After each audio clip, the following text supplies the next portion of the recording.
Alright, we're back for part 3, where we're going to cover some more advanced modeling techniques like adding edge loops, manipulating them more, merging vertices, merging edges, and I'll go over bridge and bevel.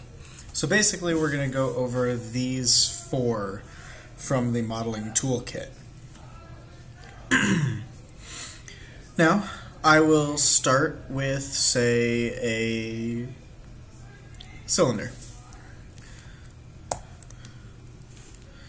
If I click the multi-cut tool, it'll go into a mode that allows me to split edges.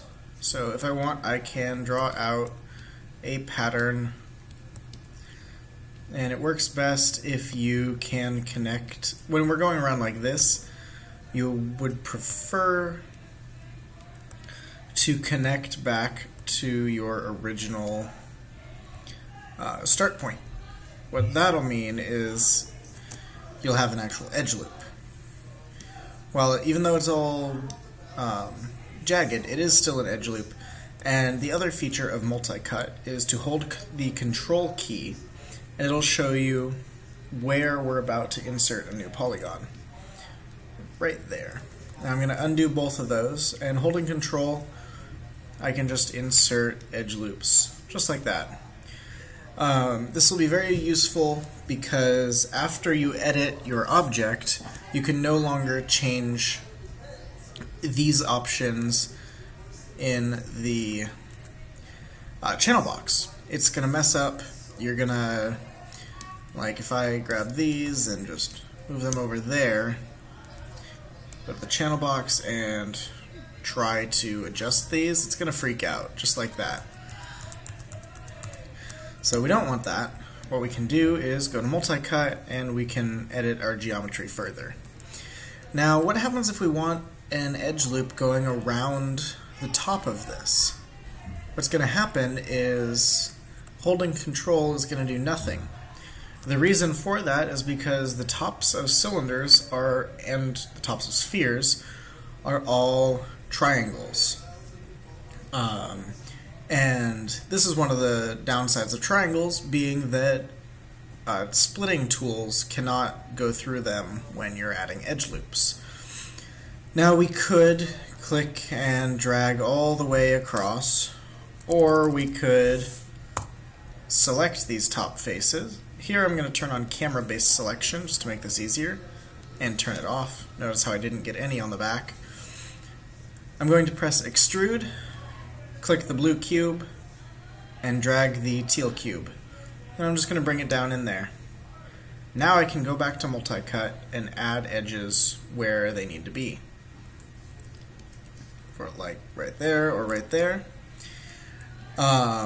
This brings up a valuable point. What happens if we want to smooth this object? If we want to make it more smooth and just more appealing, what we're going to do is we're going to press the 3 key on the keyboard, and what that's going to do is it's going to subdivide twice. That's what it's doing behind this. And what this means is that when we have polygons close together, edges close together, we're going to get sharpness, because instead of spreading those polygons across a larger surface area, like it is when they're farther apart, they're being added in a smaller area, meaning that it stays sharper. For example, look at the bottom of this. This is a nice, well, not really a nice, but a broader smoothed curve than up here. However, this looks quite nice, quite sharp, and pretty appealing. We can see the light glinting off this edge, and that's going to be very appealing for a lot of models. In fact, every single model that I model seriously, I model in subdivision preview mode, which is pressing 3 on the keyboard. The way to get out of this, of course, is to press 1. If you ever see this, that means you've pressed 2, and that's kind of the hybrid view. However, I generally stick to 1 or 3. And back to multi-cut. So what we do to get that sharpness is we use multi-cut and add those edges where we need them to be. Now that's a prettier edge. One final thing that multi-cut is used for is for cutting faces on a larger scale. For example, if I click out in space and drag across, it has now cut this like a laser. Yeah, it reminds me of Star Trek Enterprise. Very first episode. Very cool. But basically, this is just cutting across, not taking any geometry into account. It's not giving us edge loops. All it's doing is creating triangles and n-gons. However, it is giving us a line where we told it to. One way we can use this, though, is if we're in an orthographic view generally. We click, we drag, and we hold Shift. It'll snap to, I think, maybe 15-degree increments. So it's very easy to get a very straight line, either up or down or across. Like that's 45 degrees there. So, as you can see, the multi-cut tool is going to be very helpful, and we're going to use it a lot for cutting geometry.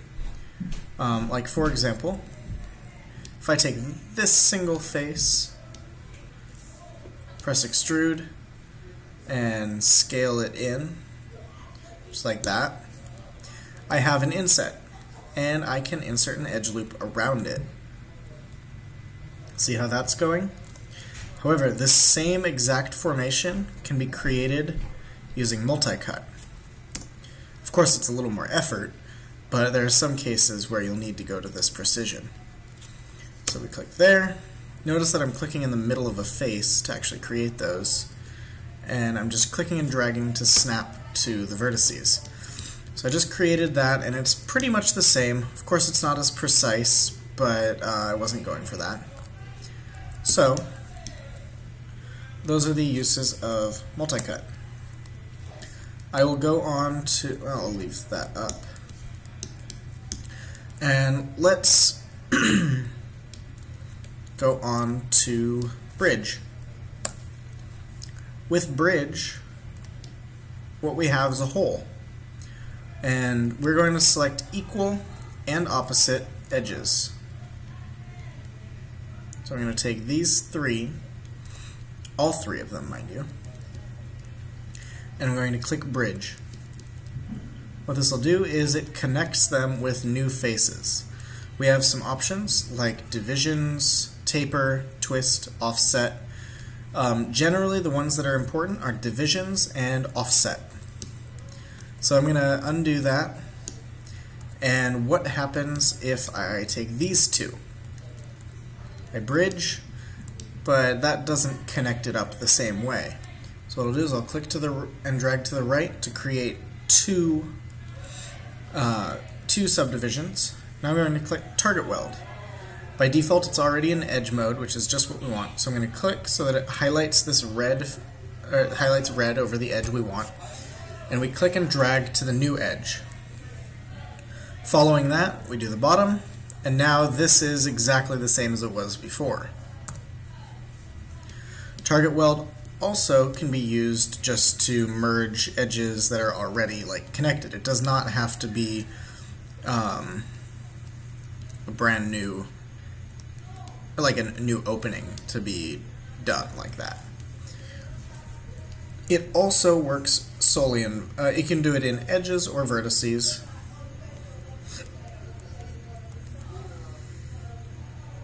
Just like that. Just dragging over.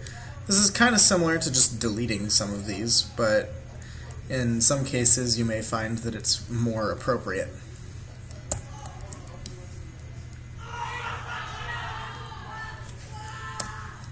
Cool. Okay, so that is the bridge tool. Remember, the most important thing is that you have equal and opposite selections. Meaning if you have 3 edges on the top, you should have 3 on the bottom. Next, we're going to talk about bevel. Bevel is another way of making objects smoother, but it also has, some utilitarian uses. Just going to give this, say, 3 divisions on each edge. Now, if I smooth this, yeah, it'll look just like that. However, if I come to the modeling toolkit, I'm going to select these edges, pretty much all the exterior ones in this case.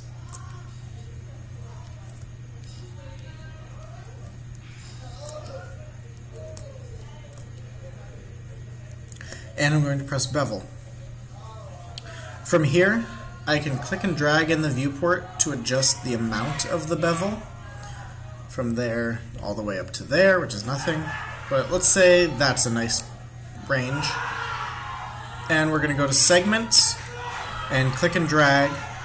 And now we're changing how smooth it is. From here we can adjust these subdivisions. One will give us kind of a rough roundedness, but if we press 3 on that, it'll look pretty nice. And if we go up even higher, it'll go even more smooth. And let's say smoothing isn't an option, pressing 3 I mean. So maybe we would want to take it up to like 5 subdivisions to get a nice rounded cube. Just like that. Let's see, another place bevel would be useful. Rounding the top of a cylinder. Bevel. Notice also that bevel retains its settings per session. So it now has the exact same settings that I had on the cube, which is very nice because sometimes that can really help you a lot with trying to match your shapes. But from here we could adjust the offset further and get more of a rounded dome. Then let's say we take these 4 faces, extrude, scale in, press G, scale out, scale in, and then let's just say we take all of these and bevel them again. Now that is not very pretty, but it does a job. Obviously we have lots of triangles and some n-gons. I'm going to undo that. And now let's, I think we've covered all of those topics. I'm now going to spend the next 10 minutes or so demonstrating how we would make, say, a sword blade. And let me pause just for 1 sec. Alright, so once again, we're going to add in a reference image. So I'm going to click on the little icon for reference image between bookmark and zoom, and I'll choose the katana. This is a nice big render, which is nice. Mainly going to be working on the blade. And we're going to go open up the attribute editor. Close that. I'm going to change the alpha gain just a little bit. I'm also going to change the filtering type to bilinear.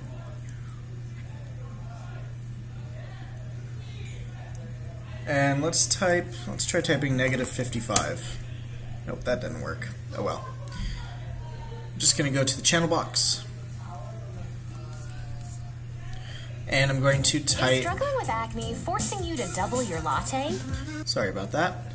Ad from a website. Anyways, I'm going to put a -1 in the scale X, and now this blade is going the other direction, which is kind of the way that I prefer to work.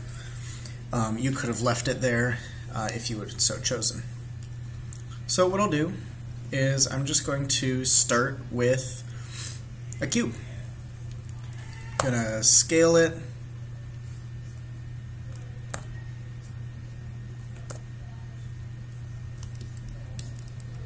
To be about the length of the sword. Maybe a little bit shorter. Yeah, right about there. And then let's give it a little bit more height. Oh, actually, no, that's pretty much perfect. So what we need, though, is divisions. So on the width, oops, that's the actual width value, not the subdivisions. Let's give it 18.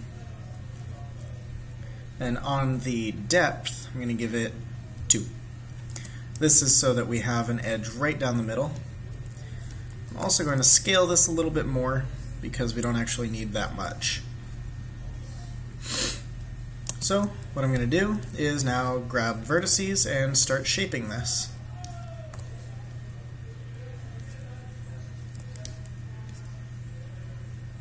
Just marquee selecting over vertices and tracing this blade.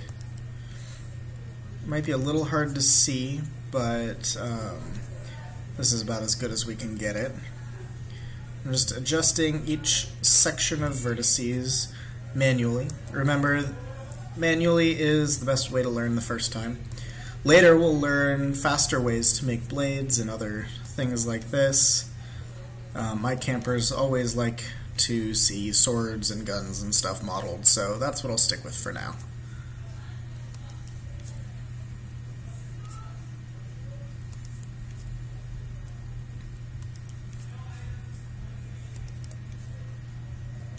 I'll just take these, start moving them down.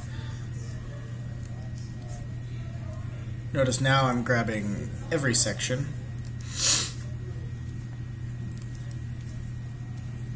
Bringing this down and bringing this to the end. And right here I'm going to drag this like that. Now what I need to do is create another edge down the middle. And this edge needs to flow properly to give the sword its cutting edge. And right here is where it's going to kind of end off. So what I'm going to do is go into my perspective view.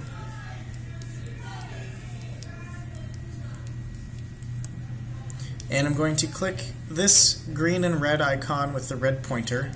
That's going to be my isolate select. What I'm going to do is use multi-cut. Cut right there, cut right there, and then select these two, and I'm going to use Control Backspace to delete those edges. I'm noticing a little bit of lumpiness here, so I'm just going to work on that.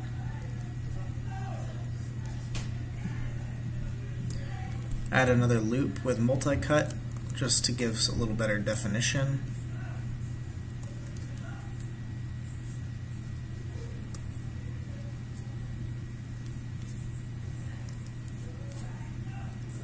And I'm just trying to fit this as nicely as I can to my reference. What we do from here is pretty simple. We're going to take here all the way back to here, double click to select that loop, but not the whole loop. We just want to a certain selection. And grab these. We're going to press R for scale. And scale these down on the x-axis till we have almost a nice sharp edge. Generally you can keep them a little bit apart. This will allow us to mirror this later,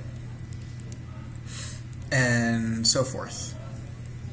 Now, if I go into multi-cut and insert an edge loop there, there, here, and down at the bottom, we should have a decent smoothing katana blade, with minimal detail, of course.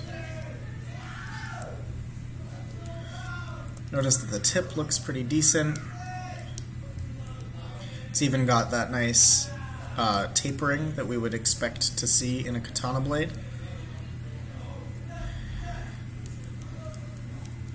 And there's one last thing that we can do to make this blade a little more realistic, and that's add the blood groove.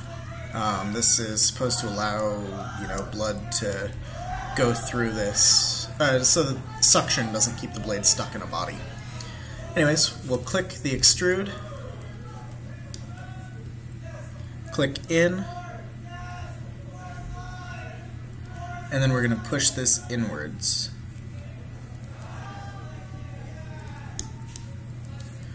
And after that, I'm just going to use multi-cut and insert 2 edge loops. Press 1 additional edge loop back here to keep a nice straightness.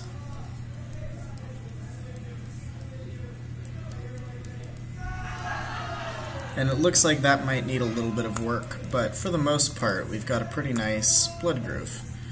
And this still smooths to look nice. Now notice that we don't have that blood groove on the other side.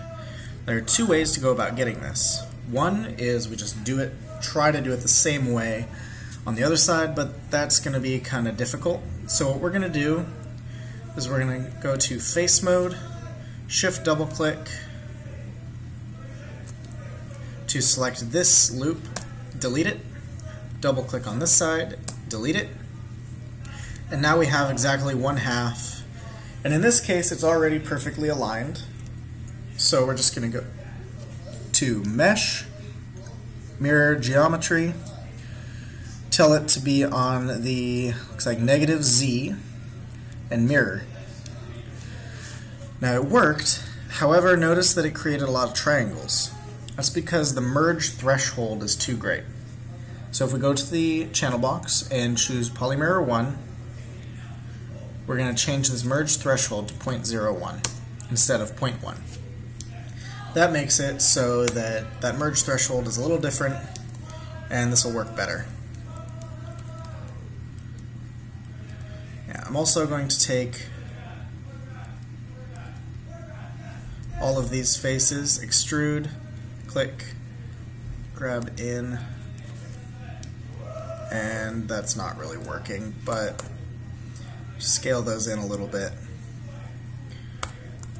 And that didn't help, but oh well. Alright, so let's call that done on the blade. And we could of course do this in different ways, but that's the way I like to do it. So, there we go. Let's exit out of that. And let's... I don't feel any need to save that. So we'll just make a new scene. And that's going to wrap it up for the start of our advanced modeling techniques. In the next lesson, we're going to go over curves. I'll see you there.